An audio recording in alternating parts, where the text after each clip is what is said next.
Айырчы мына Бекзатқа айтатын элем да. Бекзат, сен 275 метрден 5 метрinde билбейсиң да. Ағайлар шықты. Ағай шықты. Тахин Кимсанбаев шықты. Ағайға меңгірті шүгір. Ағайыз.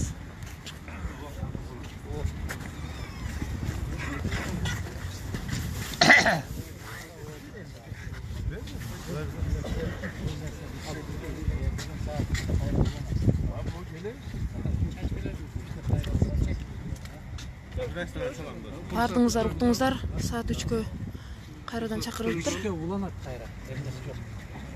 Баягы эле бир-бирге сураттап максат тогуз болуп айтылган. Саламат бара. Айтып болсун десе. Кайда?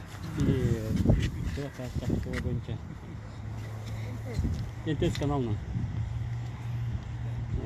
Билес айтып коеласызбы, эмне боюнча чакырып. Кече айттым мен бара. Кыргызстанда аба ырайы бузулуп кеткендигине байланыштуу чакырып атсам. Кар жаап атат. Көмүр арзандабай атат деген сыяктуу маселелер. Saat 3'te gelelim hemen giyelim. Yarın cebeli o şimdi. Сүйлөш. Урматтуу Тахин Кимсанбаевдин колдоочулары, саат 3-кө келиңиздер. 3-кө чакырылды кайрадан.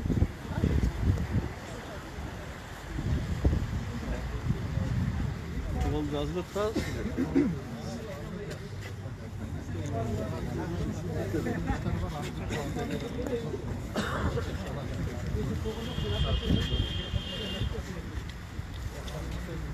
Hazır gel.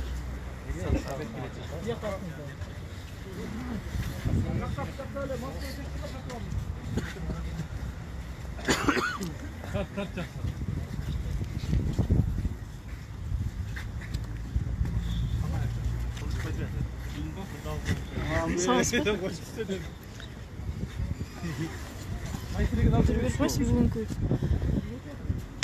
эмне үчүн келдиңиз?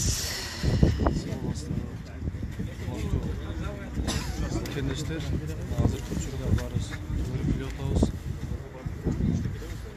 Чындыкты айтып, адилеттүүлүк үчүн күрөшкөн ар бир биздин азамат жигиттерибизди, байкелерибизди, инилерибизди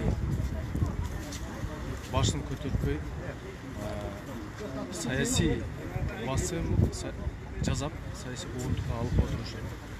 Мына мисал катары Адахан Кимсанбаевдин иши боюнча айта кетсек. Айта кетиңиз. Кыргыз-тажик чегарасы боюнча маселеде.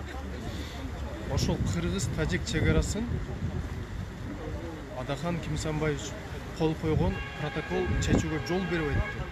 Ал протокол юридикалык күчкө ээ эмес деп 6 миллион эл чыгып какшылса дагы ошону укпай тургандай даражага келип калышыптыр. Бул биринчиден, экинчиден маселени чечем деген адам жөн эле чечет. Жанагы жаман жазуучуга калеми күнөөлүү болуп аткандай эле болуп атат да. Демек, бул көрүнүш, бул бийликтин алсыздыгы, бийликтин коркоктугу болуп атат. Мындай саясий мотивдер менен басым жазуу бул тилекке каршы кыргыз саясатындагы абдан бир жаман калпалган көрүнүштөрдүн бири. Мындан биз арылышыбыз керек. Ар бир мен чындык үчүн турам, мен адилеттүүлүк үчүн күрөшөм деген инсандарыбыз ушундай байкелерибизди,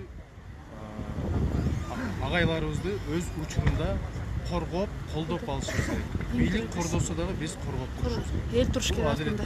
Рахмат сизге, чоң рахмат. Мына уктуңуздар.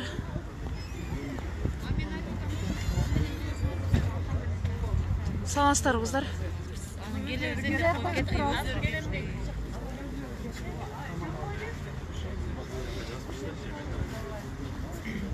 Саламатсызбы жеке? Кош келипсиз.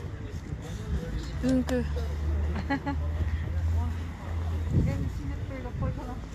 сүйлөйсүзбү?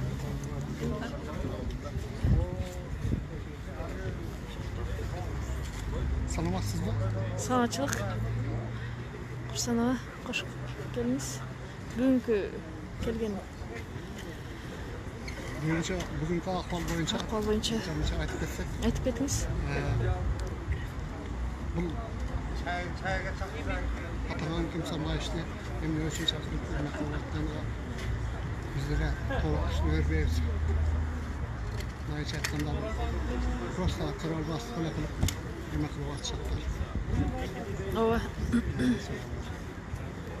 Өздерінікі қылған әрекеттерін низамсыз болып жатса дағы өздерінікін тура ойлаған Бийлик болду. Болды. Bunu bilen katip yaşam olan fakat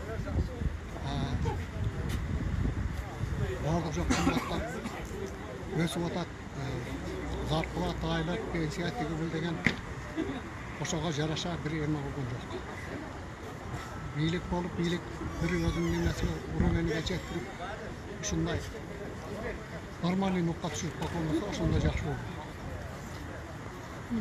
Aytırım. Kesebetine buna şunday kaza işte El memlekette üçün. yerde el üçün işleyin degen insanlardı buna prokuraturaga kökeyimize çakırıp alıp şunda emekli oldu. Ошол нааразычылыктан айынан биз мына ушунда келип алардын алдында талап коюп ушунда турабыз. Эми кандай чечилет аны көре жатабыз. Рахмат сизге.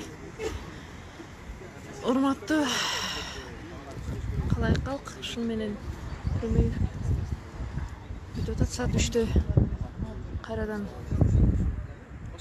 көрсөңүздөр болот.